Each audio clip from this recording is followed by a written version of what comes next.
We know the story of Jonah. Jonah was upset that God did not utterly punish and destroy the Ninevites. After he went through his whole ordeal and odyssey to finally deliver the message he was sent to deliver, when the people changed their minds about what they were doing and they turned around and repented, which just means change your mind and make your mind over or make your mind anew, he was pissed. He was like, these people that I was afraid of, they were so evil, and look what God is doing. Really? Are you gonna let them live? Are you seriously doing this, God? I mean, think about what must have gone in his mind, thinking about all the effort he put into it, and now God's gonna let him live, you know? And at the same time, this little gourd plant, later down his journey, that gave him shade, when it died, he was so upset and so angry. And God used that as a way to drive a point home. And I think that in the case of many people who have a sort of a faith where they believe that God is some kind of galactic punisher that comes in and strikes people down who are out of line and out of sync and in the way, who are wrong in some inherent manner, these people need to be Wacka Bobbed. And there's all these people with faith that are excited to see the people that they're proclaiming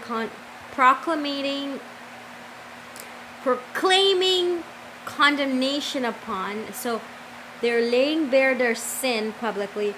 You harlots, you apostates, you worldly people, you rebellious, you against God, you liars, you stealers, you cheaters, homosexuals, all those titles that they have for exposing and laying bare sin based on the Old Testament rulings. These particular people who claim to worship a God of love are also actually basically saying, you know, we'd really like to see people suffer, burn. It feels like that because of how the dialogues are done. And if you look at a lot of movements that are Bible believing, because I'm not going to use the word Christianity, I am utterly discarding that title because it's not accurate. It's Bible believers who have taken the word of the Bible and applied them in a certain specific matrix or system, and so their denomination is really their religion. So they're XYZ denomination, but you know, they claim they use the Bible as their foundation, but they might as well be using Macbeth's play or Don Quixote, To Kill a Mockingbird. Shakespeare. I mean, really, because their teachings aren't based on the essence of the writings, on the soul of, you know, this cosmic being that they claim is the supreme God. And I'm roping a lot of people into it because I'm seeing it a lot. And I used to be that way. And I think that in the case of Jehovah's Witnesses, is very strong that when Christ sent people in pairs to preach, he told them, where your message is not received, dust your feet and keep walking. Now, remember, move on to the next town. I remember that there was this YouTuber that I used to follow that actually explained to justify their stance, their combative stance against others who they consider not believing and not faithful and not anything. She was saying that in Arab countries, taking off your shoes and dusting them off was an insult. Now, I haven't checked that out, but I thought that it was typical of a Bible-believing enthusiast, proselytizer of sorts, to resort to taunts and violent rhetoric, violent rhetoric to convey that my God is more powerful. And that brings me back to a teaching that I went into depth with. I went in depth with it when it came to a scholar. It's a Bible scholar. His name is Michael Heiser, and he talks about the similarities between the Sumerian tales, epic tales, Nimrod's storyline, and the Bible. And he says that you have to understand that throughout the ages, it's always been us against them. We're better, they're worse, we're on top. And you have this kind of culture from all sides, coming from all sides, where it's like fraternity houses battling, or teenagers having a rap slam, poetry jam blast, oh no, you didn't, the dance-offs. And I think that is really in the hearts of humanity. It is a fleshly thing. It's what the Bible would say is what rules in the hearts of men. To be like, I'm better than you. My God is better than you. My God is better than your God. My milkshake brings all the boys to the yard and they're like, it's better than yours. I could teach you, but I have to charge.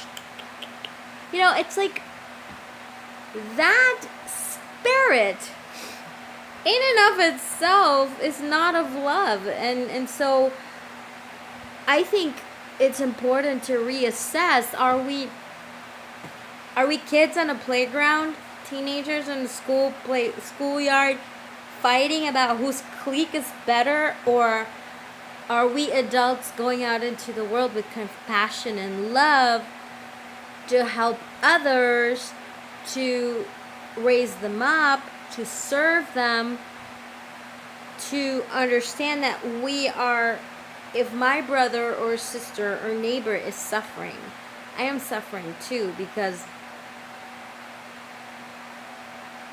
we are a whole, we're together, we are suffering together, or we're joyful together. If I have to eat enough to eat, my neighbor should have enough to eat. My cousin should have enough to eat. My daughter should have enough to eat.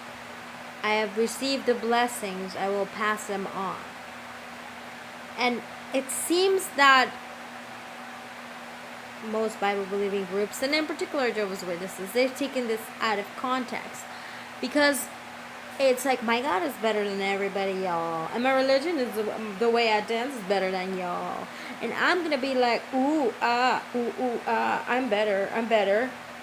And then, if you don't agree with me, you're my enemy. I say that because that was the attitude that my mother took when she heard that I'd spoken up against Jehovah's Witnesses, what they're doing with the shunning. I said I didn't agree. It wasn't Christian. It's not Christian. At the time I spoke that way. But it's not Christ-like.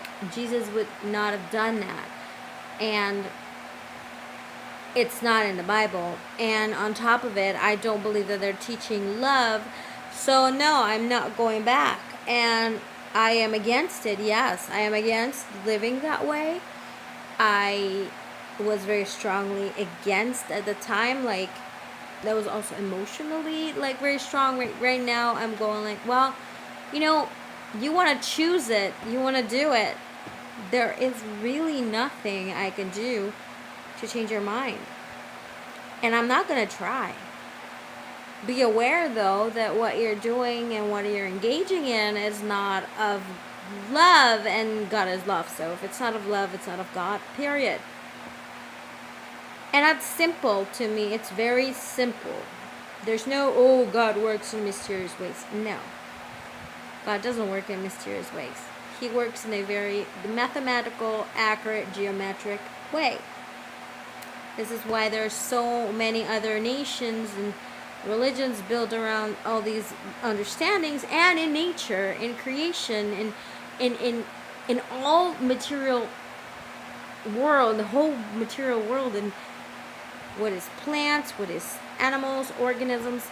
This geometry, this accurate balance keeps coming back. So why would he set up a system of living that is contrary to that? I don't agree. If he says he's love, then he's love across the board, not he's love until. And then if people say, well, Eden, he had to cast them out. Well,